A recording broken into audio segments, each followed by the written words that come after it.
Hi, Sarah.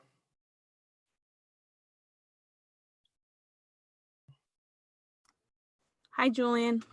Good. I'm just testing that I'm up and live.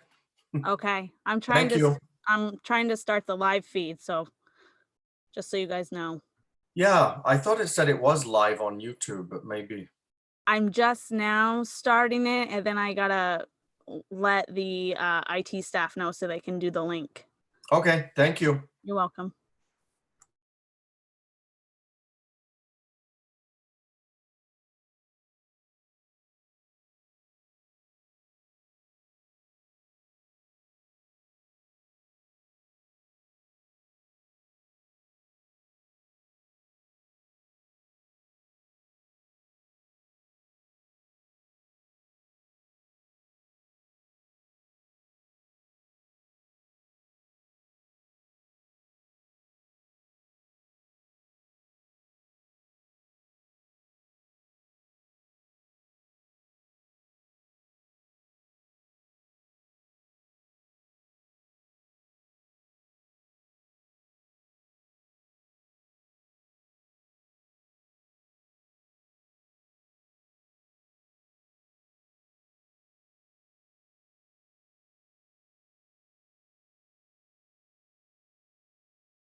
Hi, everyone. I just wanted to let you know that when you have everybody, the feed is live and posted. So you guys will be all set to start your meeting whenever everybody gets here.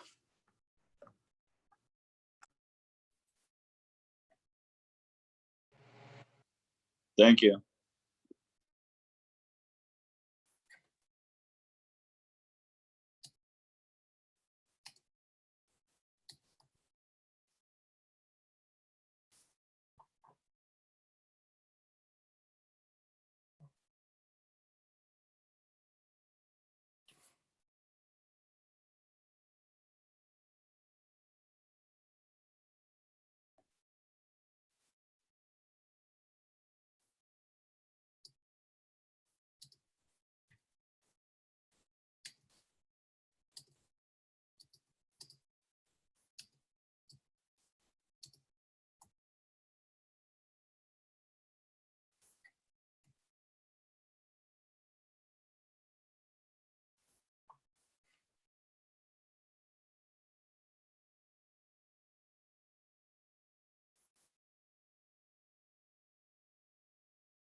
Hey, Sarah, Yes. you have the wrong email for me. So I'm not getting your emails. I just got the link from someone else. Are you able Ah, to update that? I can, yes.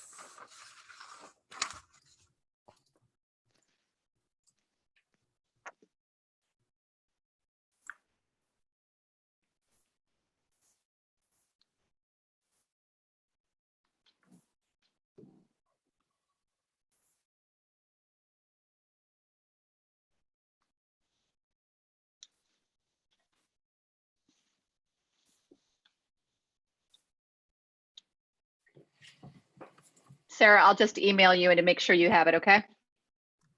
Sounds good.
Hey, everybody. Hello. Hey, Hillary. So it looks like, unless, hold on, let's see if I got this. Looks like we're still missing a couple of folks. We're just missing Sam. There we go. I also don't see Phil on my screen. I could be wrong. Phil emailed this afternoon. He's unable to make the meeting tonight. Okay. All right. Well, as much as I miss Phil, that's one less person for discussion. So that should make this hour and a half, maybe be less than an hour and a half. We'll see. We'll see where that takes us. So that would explain why Ludi made the motion on Phil's behalf then, probably. All right. Well, I'm inclined to give Sam a minute or two here, especially in light of the fact that we don't have the most robust agenda tonight.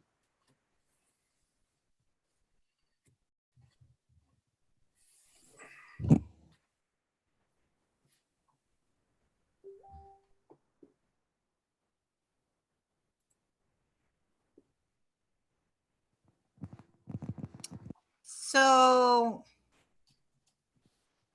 Sam has apparently clicked on a link and joined a meeting, and I think is just now figuring out this is the wrong meeting. So she's on her way. Okay. All right. That's good stuff.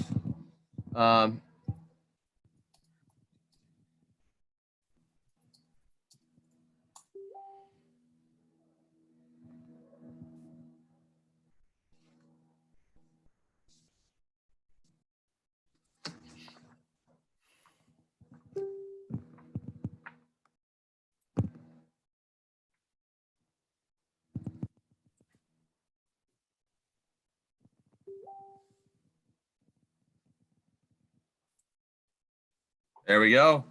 All right. Hey, Sam.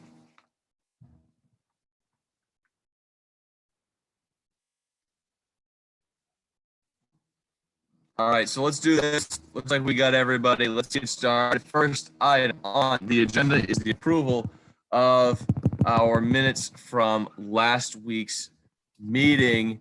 Is there a motion to approve those minutes? So moved. Is there a second? Wonderful. All right, let's take a vote. We'll go top down. Ludi. Yes. Sam.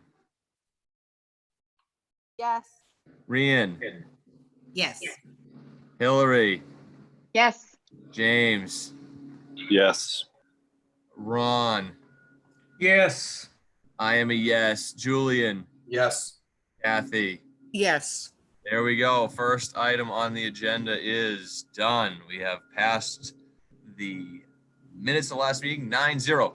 Next, approval of the charter amendments that we first voted on last week on 6/16.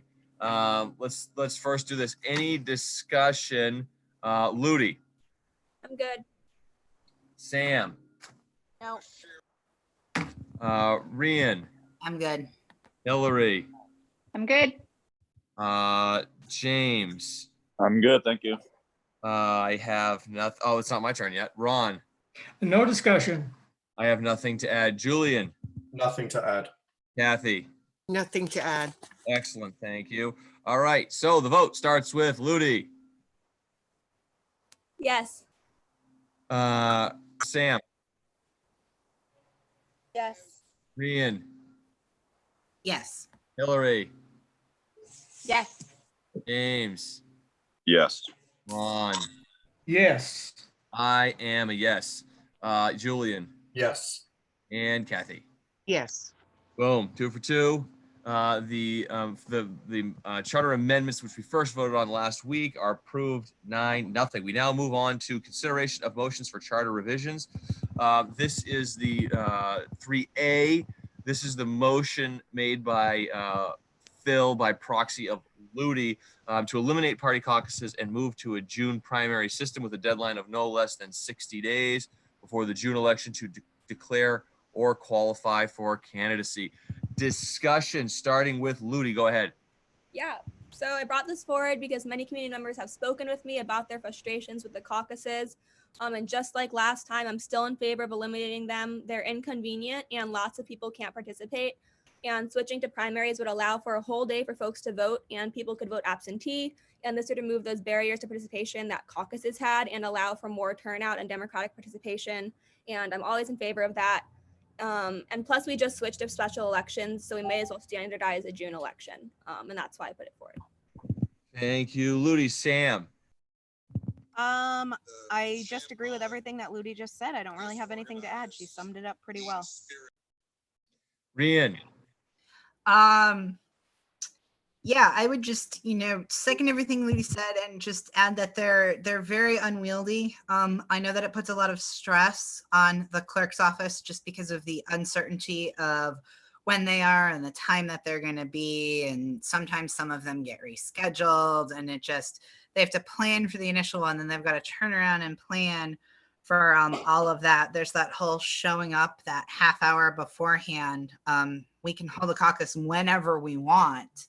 And the city clerk's office is still legally required to be there an hour beforehand. And so I know that particularly in the summertime, that puts a lot of stress on them, and that there's just historically low turnout.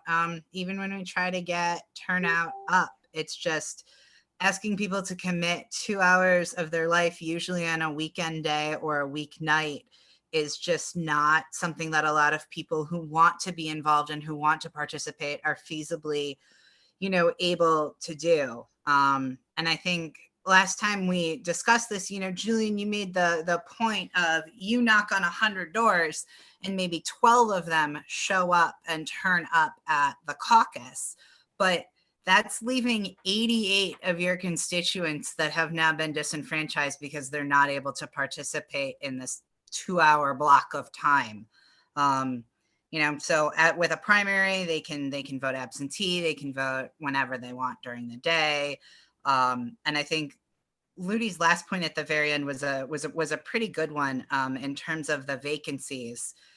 Now that we're having the city council vacancies go to a special election, if we standardize the fact that every year we'll have a June election, then that's only going to leave 10 weeks out of the year in which a special election for a vacancy will not be held in June, November, or March. And so I'm a fan of that. I think that simplifies it for people looking to get involved, for people who want to support candidates, and then also especially for the clerk's office. Thank you, Rian. Hillary. Yeah, I think I'll echo what everybody has said. I think you brought up a good point. Like Julian, we all know, has really walked his ward, and everyone knows him really well. They may not show up at a caucus, but in a primary, if he had someone running against him, but they were able to get more friends to show up to a caucus rather than a primary, he could potentially lose the caucus vote. But if there were a primary, because he's already worked hard and walked his ward, then he would probably get a better reflection of what his ward would want. And because he's worked through it, they would probably vote for him. So I think a primary benefits people who are really working hard to make connections within their ward, rather than maybe getting lucky to have people show up to a caucus. We know, it's been mentioned a couple of times, we know that people are left out of caucuses. And so we can talk about, well, if it's important to you, you show up. But we have people who work shifts that can't necessarily control their hours, and it does disenfranchise them. And that's always something that I've struggled with. I like the idea, actually, I was looking at both of these motions. I kind of like the idea of both of them together to eliminate what we've had happen. I think Ron had brought it up before, of sort of a lot more candidates running within Ward 7, I think it was. I like the idea of that being decided at the primary, the ward as a whole getting to sort of pick based on their party, and then making sure that if you know, if you didn't win the nomination, that you're kind of out. So I think it would prevent the kind of mess that I've heard people complain about. But for me, the constituents that I've spoken to, their primary concern with caucuses has always been that it's a low turnout and it's really hard to get people to there to do it. But we are able to get people to vote in primaries, and Maine has a great way to vote absentee if you happen to be going out of town. So it doesn't make you feel like you either have to be in town when that caucus happens, and it's never set in stone. So I'm in favor of this motion. I'm in favor of the next one. Thank you, Hillary. James. Thanks, Tom. I'm definitely in favor of this motion. I think that, you know, we should strive for procedures that allow the most people to vote, allow the greatest range of people to have the opportunity to vote. And I think at their core, caucuses aren't as democratic as a simple voting process like we're used to.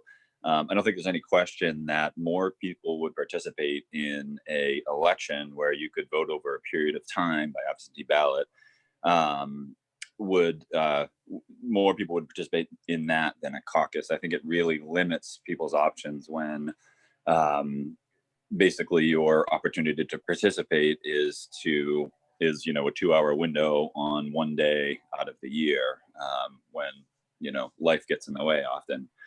So I think that overall elections would be much more democratic. It's how we elect the people who we nominated at caucuses. So, you know, I think it's a better idea to simply elect those people as well. So I'm definitely in favor of the motion. Thank you. Thank you, James. Ron. We took this up again on the June 3rd meeting. Again, I really don't want to repeat what I did, seeing we have a time factor of being an hour and a half instead of 2. 6-3 vote. I would have to say I was one of the 3 that did vote no. I'm more than willing to listen again. I've listened to most of you so far. We got another three more people to go, I believe.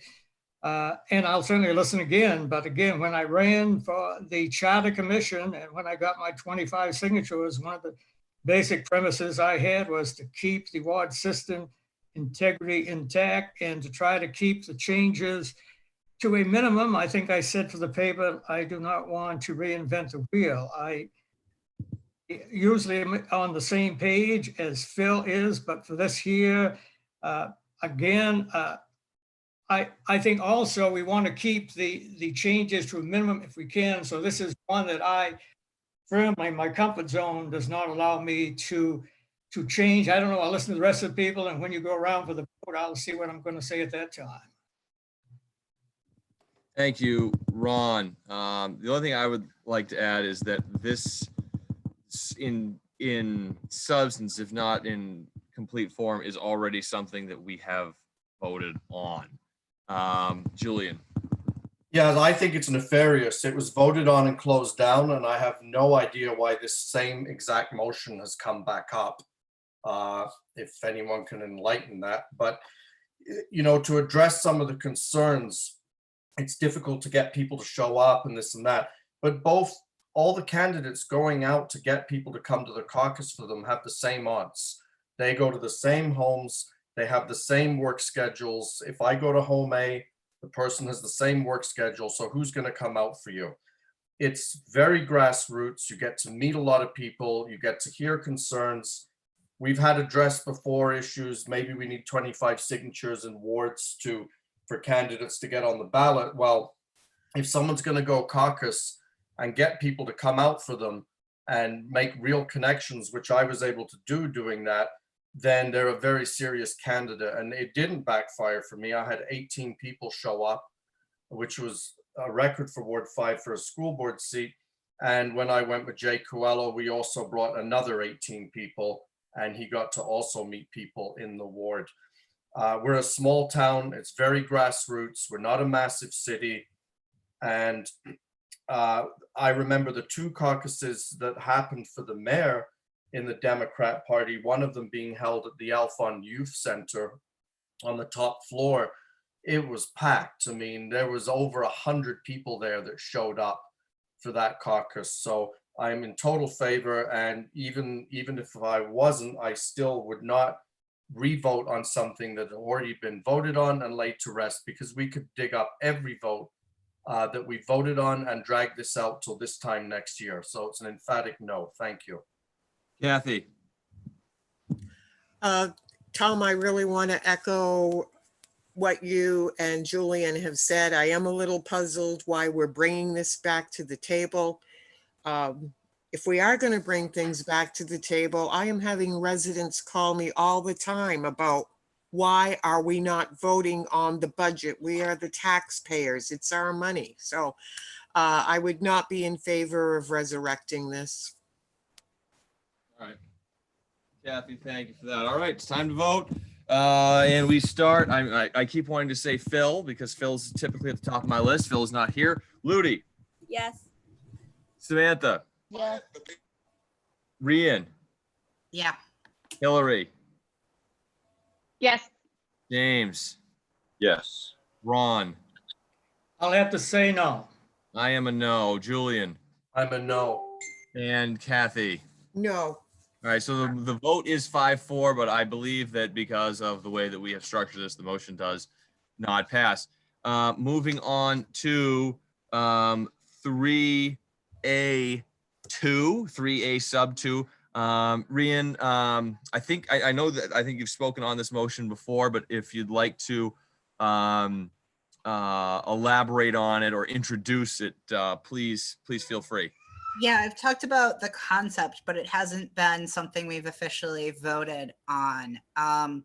And what this essentially would do is it's essentially a sore loser's law. It would, well, law, I say that because it's literally the law nationally and statewide, that you cannot seek a party's nomination, lose that nomination, and then still be able to qualify for a ballot.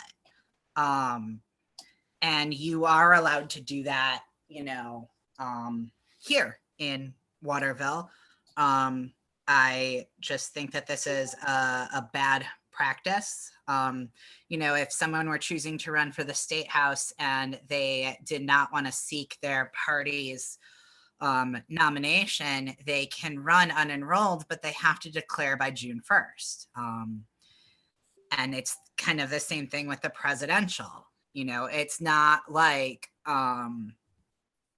in 2016, it's not like any of those Dem or Republican candidates who lost the nomination were then able to turn around and say, well, I'm going to turn around and qualify for the ballot as, you know, with no party affiliation.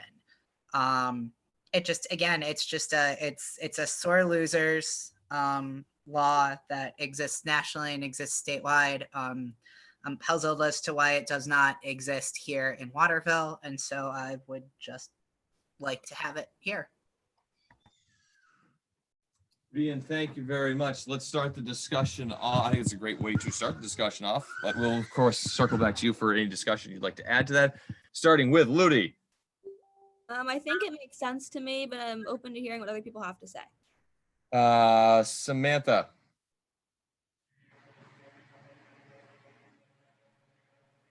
Samantha, you're on mute.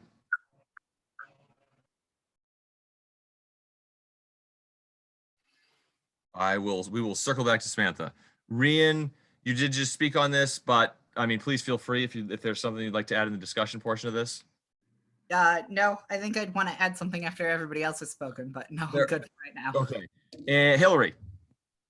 Yeah, so I'm in favor of this if we have a primary. I'm not in favor of it if we have a caucus.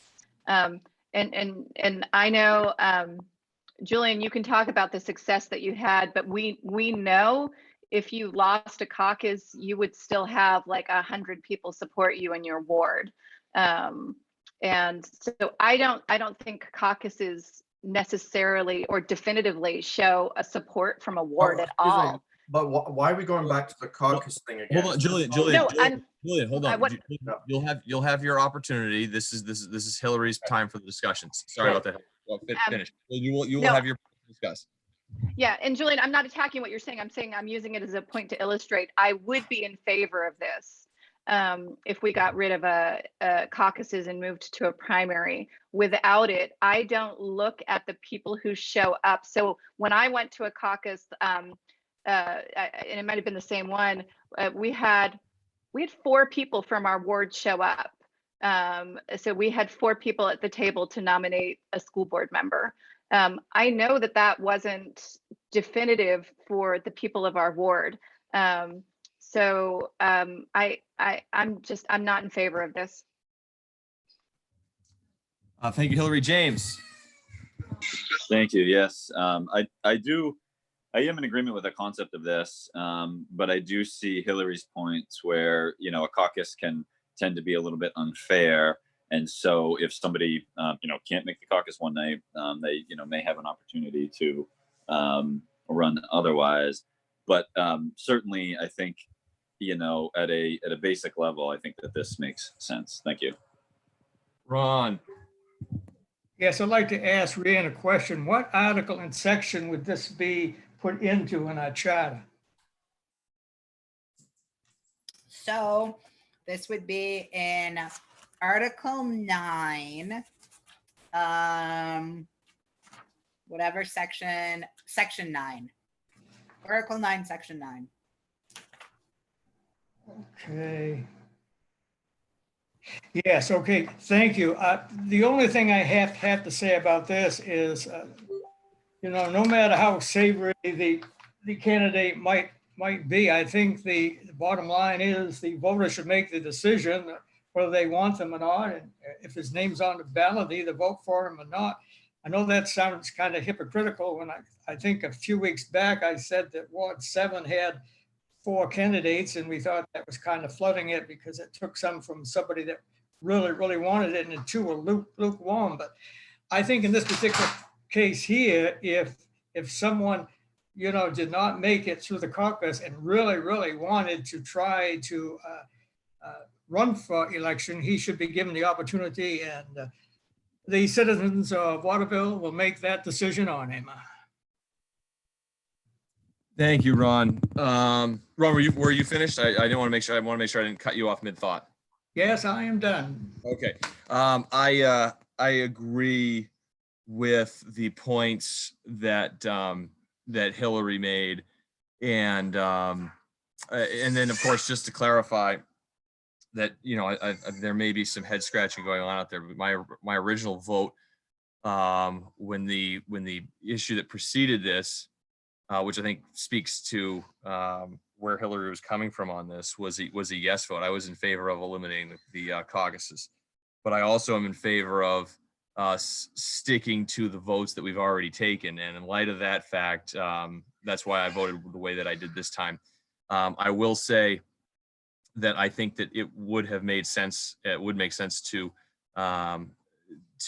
pass this motion if we were moving to a primary system.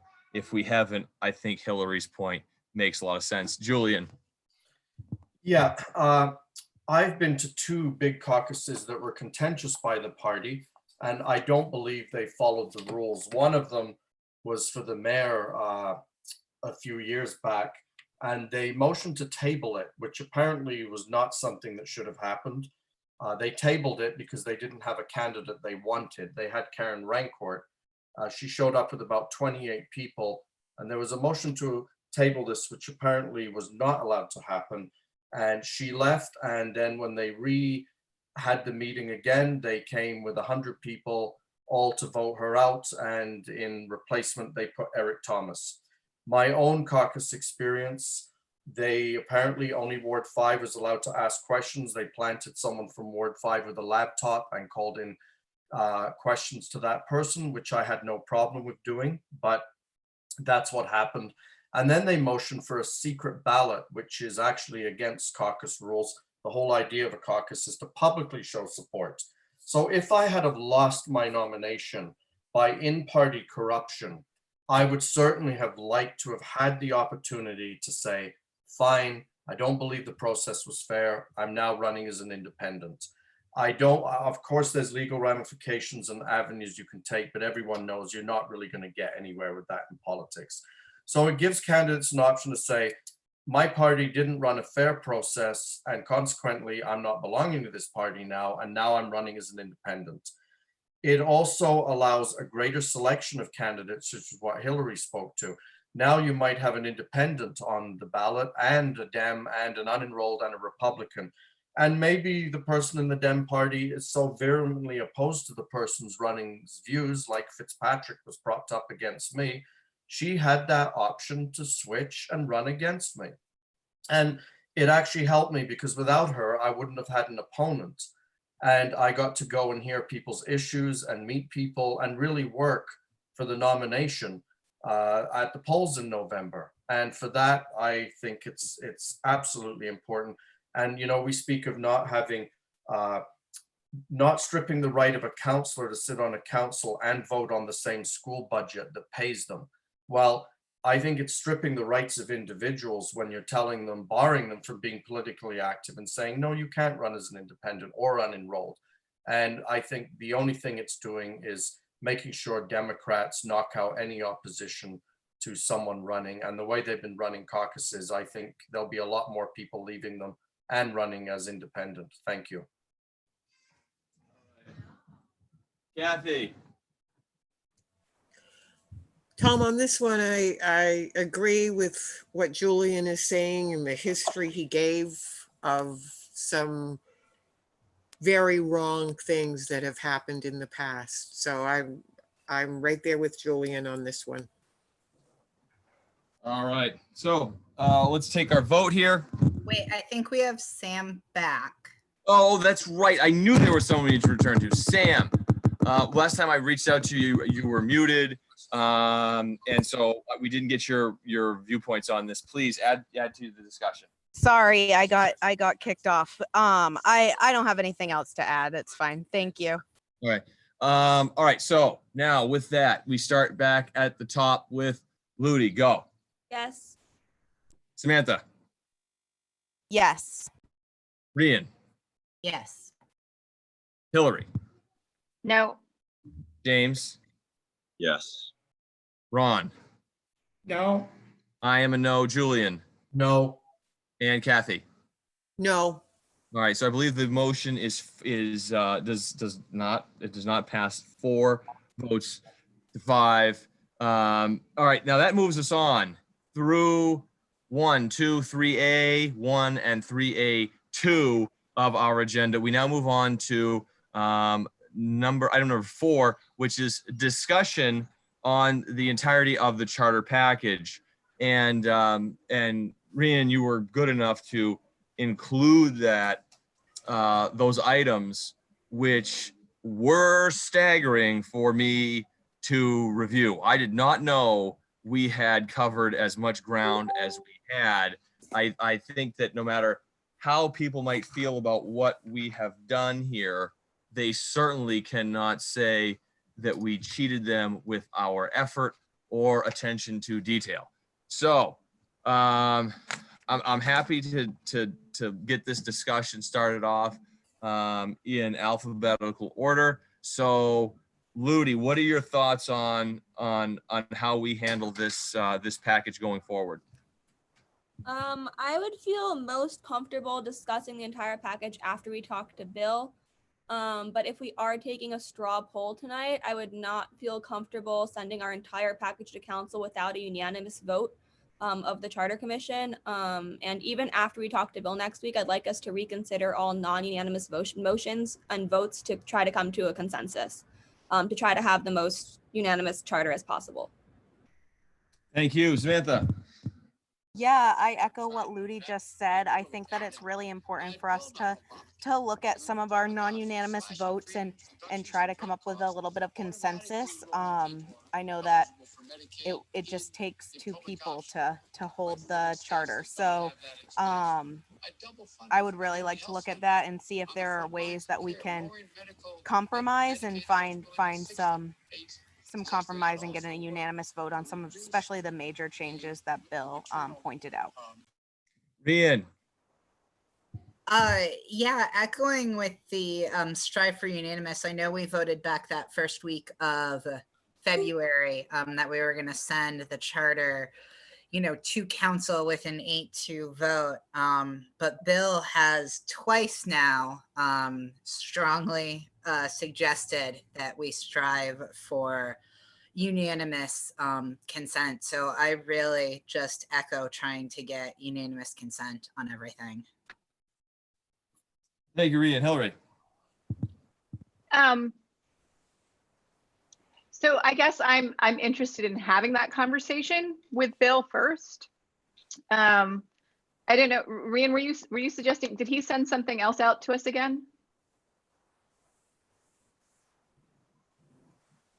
Hillary, was that question for me? I didn't. Well, no, Rhian said Okay. Bill has twice said he strongly suggested this, and I feel like I know I wasn't on his email list, but I'm not sure if the second one went out. So I just was trying to figure out if that was referring to another email that he shared.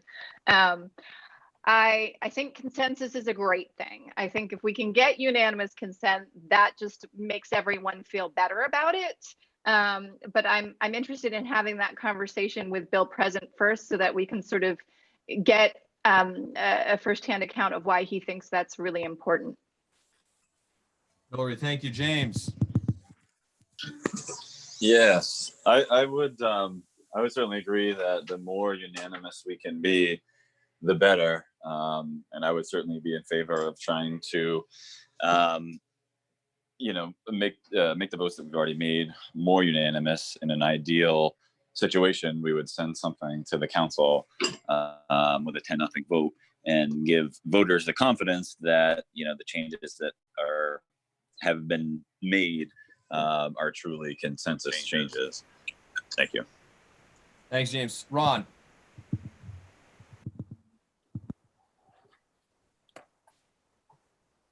Ron, I think you might be on mute. Or maybe you left us. Okay, I'm back on now.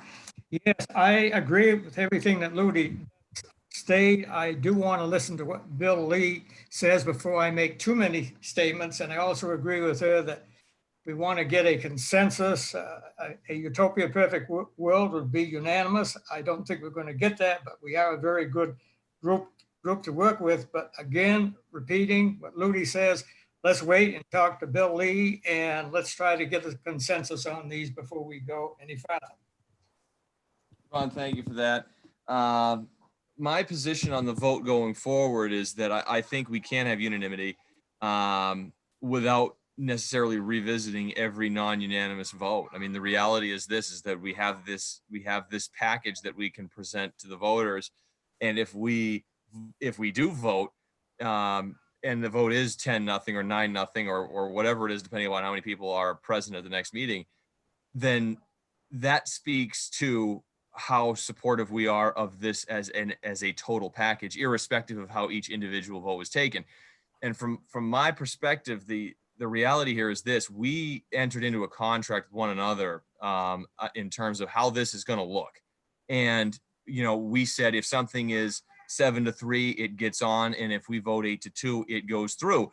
And so for me, I don't care how I voted in the past. If I was one of the 1 or the 2 or the 3 that didn't vote to pass something, that's going to have no bearing on how I feel going forward, because, I didn't get my way on a particular vote. That's not going to impact how I vote going forward on this entire package, because the deal that we made with each other and for the city was, hey, irrespective of how you voted, this is going to go through. So if I was one of the 2s on an 8-2, then okay, that's where I was. I said my piece, and my position didn't prevail. But if it's one of the items that made it on here, I'm voting, and I would expect that everyone else would vote 10-0 to send it to the voters. So I think that we can achieve unanimity without revisiting any of these votes. And I think that, frankly, we have an ethical obligation to do exactly that, because of the way that this process, the way that we set this process up. It's not a process we inherited. We controlled how it was going to be done, and that's where we are now. Julian. Yes, I echo that. Bill Lee was very clear at the start of the meeting that we form a set of rules amongst ourselves. And I think it was Hillary that actually brought up and said, if we're voting 7-3 for a vote, it's every vote. Now, that's unanimous. I don't know what's to revisit. We've done more work than any other charter. We're up against a deadline. If we start going back and hashing over every vote, 7-3 is a huge majority. And a lot of the votes that made it onto there were not just 7-3. Some of them were, 8-2 or 9-1. And the fact that we're such a diverse charter means if we all agreed on something that strongly, then the public, I believe, will accept that. So I'm not sure what we mean about unanimity. If we backtrack and we mess around and we disrespect other people's votes, we will have no confidence with the public. Now, the 8-2 thing or 7-3 thing that was the minimum to make it, out of the 5 or 6 changes substantial that passed, you're going to have members that were on the 1-9 or the 2-8 on that package. That's the way it goes. So I believe we have to accept all of those 5 or 6 changes that were 7-3 or greater and turn the package over in its entirety. And if they start removing things that already passed by that majority or trying to redo the debate, then I will vote against presenting any charter to the community at that point, because that was the deal that was made. And we've decided that it has to be 8-2 to turn over to the public. We don't have to be unanimous on that. If we get 8 votes, that's fair enough. The public can still see an 80% agreement. So I think we need to move forward. We're getting to deadlines to have it on the ballot. The council has to approve it. I'm not going to disrespect other votes that passed 7-3 because I might have been the part of the 3 people that didn't agree with that. This could turn into a real messy fest. So I think we stick by our rules. We turn all the changes over and then let 6,000 voters then also have an opportunity to vote on that. There's additional safeguards in this factor. The beauty of this is it's not going to be just 10 people actually getting the vote in the end. It's going to be everyone who goes to the polls this November can either accept or reject this charter. So I think we could close this within a week, but it has the potential to drag on for months and become quite contentious if, like Tommy said, there's sore losers in the group. Thank you. Kathy. I agree what Hillary said way back when we started this process. And what you said and what Julian said makes a great deal of sense. The only thing I'm a sore loser about, because I was fighting for the residents, was the budget, which at least a couple of you know. My main concern is what is good for the residents. And I know Hillary had made the point at one point that many of us campaigned to be on this, talked with the residents, the tax-paying residents, and had their best interest in heart. So let's just move forward with this. Tom, can I ask Kathy a quick Could question? I add something? Oh, sorry, Jillian, if you have a question. Yeah, so Kathy, you've accepted your loss there, right? You've had some wins, some losses. We're a team, votes are votes, and you're moving on, right? Yes, but it is very disheartening, Jules, when I have residents, even last night, contacting me about that, because the taxpayers really, really wanted the opportunity to say yes or no, since Waterville has been so out of control. Well, if they don't like what we can do, what we did. Hillary's had their say on this. And I think, Tom, can I offer just a couple clarifications based on stuff that people have said? Well, not really clarifications, but when we report to council, we don't just give them our list of changes. We give them an actual report that breaks down what the final vote was and then breaks down if there were any items in that report that were also not unanimous.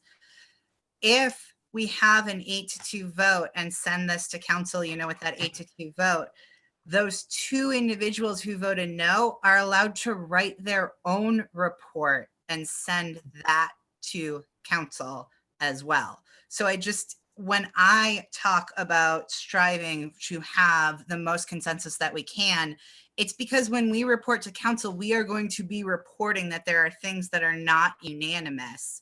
That's going to go to the voters. And I think if the voters have any sense that we are not a unified, cohesive group, they will just turn down and vote no on the charter, especially if there happens to be a minority report sent to council. Tom?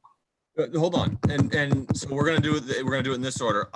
There's something I'd like to add. Then Hillary, then Julian, and then if that triggers anything from anybody else, because we've definitely deviated from the one off on the discussion down the line here, we will do that. So Rian, I understand that point, and I think it's a legitimate point. At the same time, here's the thing: I still think there's a way that we can address any concerns about a lack of unanimity on a particular vote, as I think there's one of two ways that we can do it, without necessarily actually having to go back and re-vote on everything, which does concern me in terms of what the public's perception of that is going to look like. We went and voted on it one way, and then we kind of wanted it to seem like something it wasn't, so we then took a second vote. I don't know how that looks. I don't know what the optics of that are, but from my perspective, there are two different solutions to this problem. Number one is if we really truly did want to go back and vote on everything again, which I really don't know that I would be in support of, we could just simply vote on it as a block and just say, okay, do we as a group look to this situation and say, all right, everything that wasn't unanimous, we all now vote that those are unanimous votes, instead of having to go back over each one each time. The other thing that we could do is we could say, okay, look, any vote that wasn't unanimous, fine, we leave it that way. But because as a group, we are unanimously voting to send this package as a whole without any changes to the voters, we are going to have, a handshake agreement that no one would be issuing any minority reports to undermine the efficacy of this process. So I think there's more than one way to do this without going all the way through it. Hillary. So we lost Rianne when I was trying to ask my question. So I just wanted to sort of clarify. I didn't take this as anyone was being a sore loser. My understanding, I thought it sounded like, was that Bill was sort of trying to guide us to consider the more consensus we could have, the better. And that's why I was saying I'd love to hear what he had to say on this. There's no question we came up with a set of rules that we thought made sense. We did that very early on. After meeting, we said 7-3 on individual votes, 8-2 to pass to send on. So I will still honor that. I don't want to suggest to anyone that I would be thinking I'm a sore loser and going to vote it down because I didn't get my way. I'm not sure that I was really hearing anyone say that either. I think what I was hearing was a response that, the more consensus we have, the better. But I'm with you, Tom. I don't want to rehash and have bad feelings. I think the message of if we're all on the same page, that sends a very clear message. But likewise, I also wouldn't be a proponent of saying if there's an 8-2 vote that we shouldn't have a minority report, because that is the way it is. And so, if these are the outlines we've set, we follow them. But I guess what I was trying to get at is it sounded like Bill was trying to give his advice to have us reconsider that. I didn't take it as anyone here was being a sore loser. It was just his guidance, and I'd like to hear that next week. Yes, Hillary, thank you very much. Julian, and then does anybody else have their hand up? I gotta look at this. Hold I on. jumped in after Julian. Yes, you sure can. Thank you for saying something, because if you had waited for me to try and find out who had their hand up, we'd probably be here till 8 o'clock tonight. So good job on that. Julian, go ahead. So I did speak to Bill Lee and asked him about the procedure of the council voting on it. And my understanding was they have to vote on it. They can't turn it down per se and dissect our work, that it's a formality. And when we present it, it's a vote. So I don't think lobbying or the two people might not agree and lobby them. It's irrelevant. And I asked him this scenario. He says, no, it's presented. It's formality, it's a closing matter, the vote is taken. It's not really a yes or no, it's proceed to the voters at that point, because we have that authority as the charter to create this package. Now, additionally, when we voted 7-3 and debated for hours and had many issues that anyone could bring up, at that point, why would you have two people that would vote not to turn this over to the public? And if it isn't unanimous, as long as it's 8-2, who cares? A charter this diverse with 10 people, I think if you look across the state, you're not going to find many charters, or you hopefully wouldn't find charters that are 10-10, because it means the entire lot was either Dem or Republican. At least the one thing I'll say about this charter is we're damn diverse, no matter how you slice it. It's probably one of the most diverse charters I've ever seen, or any organization. So when we voted 7-3, if we get 2 votes that don't want to turn it over, I still think that's a good achievement. And it is what it is at that point. If it gets to 7-3 and the people who lost on some of the 7-3 want to hijack the whole charter, then there's no changes made for all our work. It's also, that's what it is as well. Sometimes it's not about what you've gained, it's about what you haven't lost. So I think we need make sure we don't go down that slippery slope. And I would question why we would redo, why it wouldn't be a unanimous turnover to the council at that point. Even James and I have agreed and voted the same way on certain issues. So those are my thoughts on that. All right. So we got Ludi, and then I see James with his hand up, and there we go. I think we owe it to the voters to do our due diligence and to work on coming to a compromise. If people on charter voted no on something, we should really hear them out and try to understand why and work on a compromise, because community members probably also have reasons why they might dislike that change as well, and they might vote down the entire charter. And we want a charter that voters can have confidence in, and they will have confidence in a 100% unanimous charter. And if they hear that there are dissenting charter members, they can dig and they can find out why those members disagreed. And that can become a whole movement to vote down the entire charter and all of our hard work. So I really think that, I know we're all tired, but we should try to do our due diligence and come to a compromise, and we owe it to the voters to do that. James. Yeah, I think that, I keep going back to what Bill said at one of our very first meetings, which was that the last charter sent their package to the city council with a 10-0 vote, and all of the items in the package were also a 10-0 vote. So I don't want to surprise anybody for next week, but I definitely would not vote in favor of moving the package forward until and unless we at least take an opportunity to see if we can make some 9-1 votes 10-0, what have you. I think we've been at this process a long time.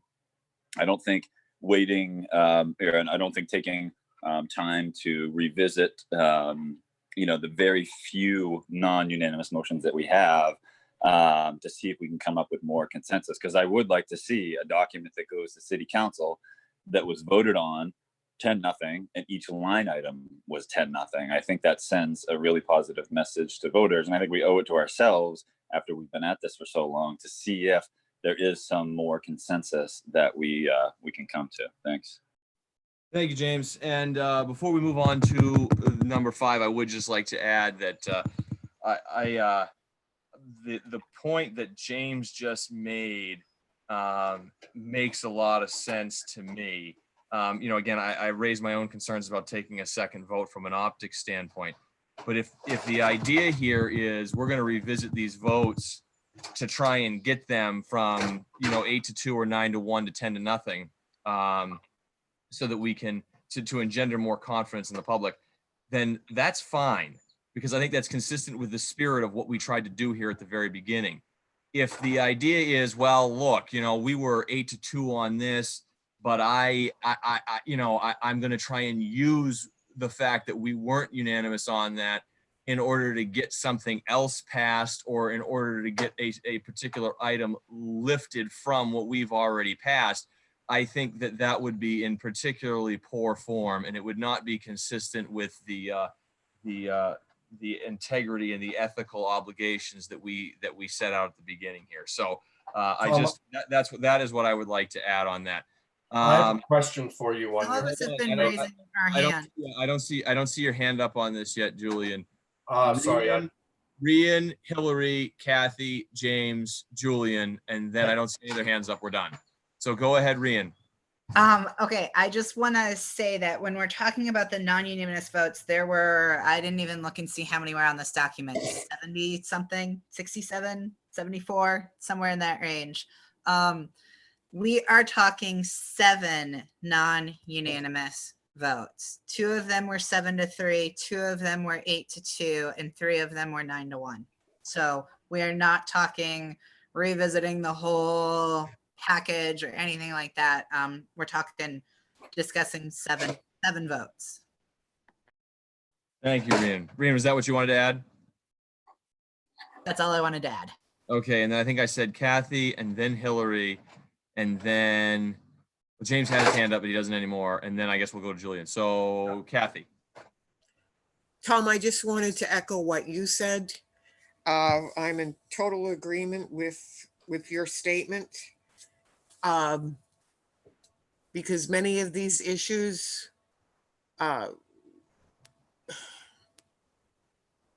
those that voted whichever way had their reasons. I'm not sure if everyone understands what the Waterville residents stand for on many items, but I'm right there with you, Tom. Having a 10-0 is just not logical. Hillary. Okay, so I heard Tom saying something just a little different, so I wanted to make sure I understood.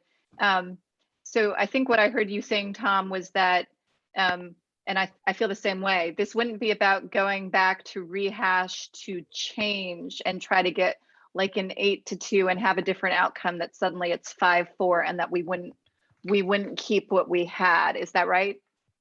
Yes, It would that just- is what I'm talking. yeah. Or Yeah. more importantly, Hillary, just it would be even something like this, where it's like, okay, look, a particular vote was 7-3, and because that was a 7-3 vote, or because something was an 8-2 vote, the people that were in the 3 on a 7-3 all say, well, look, unless we pull this piece out, we're not gonna vote for the charter as a whole. And to me, that would be terribly unfortunate, and it would be very inconsistent with what it is that we set out to do here and the terms of the contract that we entered into in February. Right, but you're saying you would be okay with us going back and discussing it to see if we could get closer to a 10-10 on these 7 that we're talking about? Yes, despite my Yeah. concerns about the optics, I would Yeah. absolutely, and I think that's where Yeah. James was coming from on this. Yeah. I wouldn't have a problem doing that for the same reason that I said earlier, is that, irrespective of how I voted, whether I was a 7 or whether I was a 3, I'm going to vote to pass this package as a whole. We worked really, really hard. I think everybody dealt fairly and honestly with one another, and I wouldn't want to disrespect all the work that everybody's done here. Right. And so I'm with you on this. I don't want to go back, as long as we're not going back and changing a 9-1 to a sudden 5-4. I'm okay with that. But if we're a 9-1 and we're just trying to have that conversation again to see if we can get 10-10, I'm fine with that. And I think the logic in this is actually about, we have a lot of conversations. Some of them were motions that were brought up on the spot. And when you have a little bit of distance and you're able to think about it a little bit more, you might actually say, hey, if I did it again, yeah, I might say yes. So I don't have a problem with that. I think that's a good thing. I think I'd feel better about this whole conversation if this is something that we had set up from the beginning rather than doing this now, but I'm totally for it and I'm okay with it.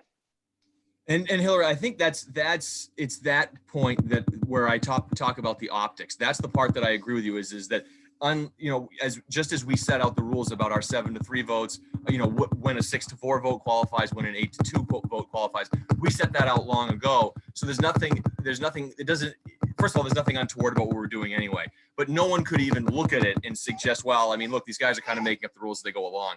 It's that perception that I'm a little bit concerned about in terms of going back. I will say this, if the direction that we're going in is one where it's like, okay, look, we're going to re-vote on these issues in order to get to 10-0. I can tell you for me that if I was in the minority on any of those 7, I will be changing my vote to get us to a 10-0. I have zero problem doing that. That's for my part. That's where I am on that. Rian, and then we move on to number 5. Rian's got the No. Tom, I'm after Rian, remember? Or Oh, Julian can go Yeah, first. that's you did. fine. Yeah, you did. Yeah, you did. I just didn't see your hand up. Okay. Yeah. So, no, Julian, you go now. Then Rian gets the final word. Go ahead, Julian. Okay, so I am in agreement with Hillary.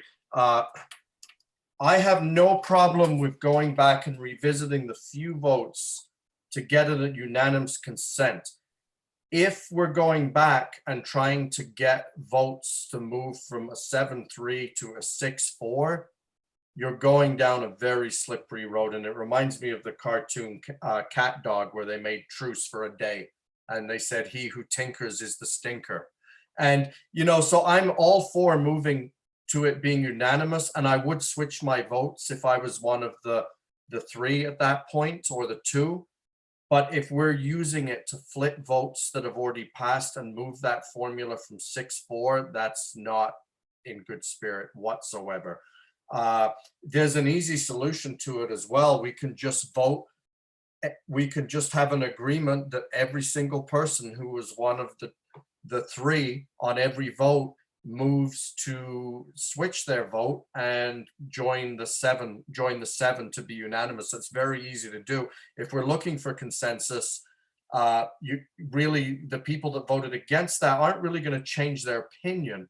So it's very difficult at that point. We would just be simply switching for us aesthetics of how the charter looks. But then it kind of adds the concern that it's not a real working, living, breathing part, that people switched the small dissent there was on certain votes to make this package look like sparkling gold when, it's a human action. And I don't think there's anything wrong with a lot of votes being 7-3. And that was quite a consensus, like I mentioned, because of the diversity of the group. But if no one wants to buy that, and I understand that, I think sitting down, I would be prepared to flip my vote on that just to present this warm and fuzzy package. But I certainly would be completely opposed to rehashing to change the outcome. Well, and Julian, I think that's where the next part is going to come in. We're going to be talking about our expectations for the next meeting. Rian, before I let you get the last word, I will say this. I enjoy employing and hearing a good analogy, probably more than just about any human being on the face of the earth. And I don't even know what cat dog is. I don't know where that analogy came from, but it certainly provided a little bit of levity to the evening. So I appreciate that, Julian. Rian, your turn. You. How do you not know Cat Dog, Tom? Look it up. It's hilarious. Seriously questioning the bubble that you have lived in. If it's a cartoon and it hasn't aired since 1992, or it has since 1992. Go get it on YouTube. Your kids will love it. I'll have to get it on it. Sorry about that, guys. Nick Go at ahead. Night, man. Nick at Night. No, I just want to say that we have reconsidered plenty of things that we've done before. We've added to things, we've changed things as we've, I think Hillary actually had a really good point when she said some of these are brought up on the floor and then you have to make a snap decision on them. And some of these, we have the ability to know that they're coming up and talk to people and kind of work out consensus. And, we've accepted friendly amendments on things, kind of before. So I don't see this as big of an issue, I guess, as other people do in terms of going back and reconsidering and striving for what would it take to get you to be a yes vote on this. I think this is, especially later, I think the votes that we've taken earlier, we didn't quite kind of work back and forth with, but these later votes, especially these past like 4 or 5 weeks, we've really, really tried to work with each other during the meeting, in the meeting, outside of the meetings, in terms of what is it going to take to get consensus here. So I think most of us, or at least significant plurality of us appreciate the need to get true consensus on this. And just, I think reconsideration is a good thing. I think most of the conversation is going to go fairly smoothly. There's a 7-3 vote that I was on the 3 side for, and I'm more than happy now that other votes have taken place, more than happy to go ahead, you know, and switch to making that at least an 8-2. I'm not going to speak for the other 2 people. But I think it's really important that we put forth a consensus, and we've been reconsidering things all along. So we shouldn't see this as a bigger issue than what we've been doing all along. Rian, thank you very much for that. All right, now we move on to basically what really is the final issue for tonight, because number 6 is that we adjourn. And so here we go. The expectations for the final meeting on June 30th. I mean, I just think we start the discussion on this the same way we did the last item. So Ludi, start us off. I'm just excited to hear from Bill. I don't really have anything to add to that. Thank you, Ludi. I appreciate your brevity. Samantha. I have nothing else to add. I'm just looking forward to talking to Bill. Okay, and Rian. I don't think this is going to be our final meeting. I think we're going to need one more meeting. Bill's going to talk to us, but then we have the issue of the final report. And we're going to need to vote out that final report, and we are definitely not going to write that final report, or I'm not going to sit in the meeting and write the final report as we're doing the meeting, and then at the end of the meeting be like, here you go, guys. So I'd like to, in terms of expectations, kind of throw that out there. I think Bill's going to come next week. We're going to have this discussion with him.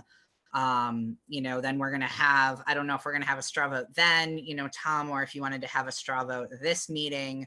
But at some point we're going to take a vote, you know, reconsider the non-unanimous motions. And I'm not sure that 2 hours next week is going to be enough time for that. So that's my expectations that I'm setting, is that we're going to need a meeting that first week of July. Rian, thank you very much for that. Hillary. Yeah, you took the words right out of my mouth. My expectation was just that it probably couldn't be our last meeting for those very reasons. So I'd love to make it our last meeting, but I don't think that we really can. So I'm thinking I'd love to hear what Bill has to say, ask him any questions and clarify anything that he still needs to have clarified. What I'd love to do is, you know, if we can think ahead, sort of plan then what would we need to do, write those reports, get together and have a meeting. And so hopefully our last meeting could be like a 15-minute meeting. That would be my hope. We'll see. Thank you, Hillary. James. Nothing to add that hasn't already been said. Thank you. Ron. Yes, I'll just repeat what has been said prior. And Rian did bring it up first, that we really do need another meeting after Bill Lee. It's highly questionable we can get everything all done right by just a meeting on June 30th. I will make a statement right now as a gentleman's agreement. Any vote that I made on the 2-7-3, if I was on the short end, I certainly would change it, because I'm a firm believer we go with the majority. Thank you for that, Ron. Yes, I unfortunately, I think that Hillary and Rian are right, and that is that we are going to need a meeting beyond next week. I don't, in light of what we're trying to accomplish next week, I don't know that we're going to get there. I think that the idea of taking a straw vote next week, or you know, trying to at least kind of maybe put those pieces in place makes a lot of sense to try and do that next week. But yeah, I unfortunately, I do think we're going to need a meeting after that. But I'm looking forward to the next meeting. I think that's going to be the last one where we really, I think, do some significant work. Julian. Yeah, I think those are good points. I kind of, and you know, we have to remember something Bill Lee said in the beginning as well, was we are the commission. He's just there for guideline. He's not really there to make up rules. He's there to make sure we don't hang ourselves or have a legal language in there. We have autonomy and authority. So, you know, he's not going to tell us much more than we haven't decided or debate. He's going to be kind of a safety check, in my opinion.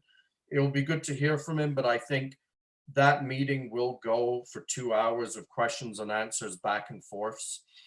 And then it would take another meeting, probably 2 hours, to go back and amend the votes and then vote to pass the charter and clean things up. So, which would take us into the July 4th week. If we did it before the end of the week, we wouldn't cut into that, and it would kind of be a nice way to start off the summer without having to meet. I absolutely would be prepared to switch any of my votes that were the part of the 3 to have unanimity. I would respect the 7 members, and that would not be an issue for me to do that. The only issue I foresee is if I've heard, well, constituents have said, and we haven't, more thoughts. No, the ship sailed. We've debated. If we're going to go back and rehash and try and switch votes and redebate that, this will not end by the time it goes to the vote this November. So, but if you want me to switch my vote to join the group on those ones, I would be more than happy to do it. And I almost think if we have that pact afterwards, it would be very quick for everyone. This vote, okay, I'll go with the 7, and that could take 5 minutes, because there's only 5 or 6 of them. And I think that would be a good solution, a good compromise and a good peace agreement. So thank you. And Kathy.